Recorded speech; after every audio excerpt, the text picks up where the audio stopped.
ख़बर शामिल कयूं था दादूअ मां। ब्यूरो चीफ फिदा हुसैन पंवर जी रिपोर्ट मूजिबि दादू शहर जो प्रेमी जोड़ो शहबाज कॉलोनी जो नौजवान सनाउल्ला लिगारी दड़े रोड जी नौजवान छोकिरी मुस्कान पठान लाड़काणे जी हाई कोर्ट में निकाह करे छॾियो। प्रेमी जोड़े प्रेस कॉन्फ्रेंस कंदे चयो त असां शरीयत मोहम्मदी निकाह कयो आहे, मुताबिक़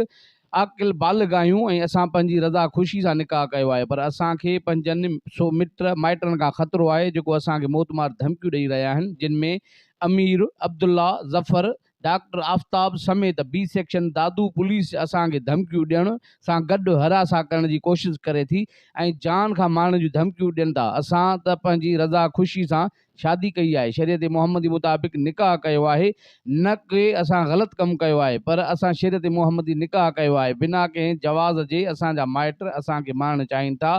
जॾहिं त असां सिंध हुकूमत, वज़ीर आला सिंध मुराद अली शाह, IG सिंध, SSP दादू लाड़काणे जे सेशन जज खे गुज़ारिश था करियूं त असांखे तहफ़ुज़ ॾिनो वञे ऐं धमकियूं ॾींदड़नि ख़िलाफ़ सख़्त क़ानूनी कार्रवाई कई वञे।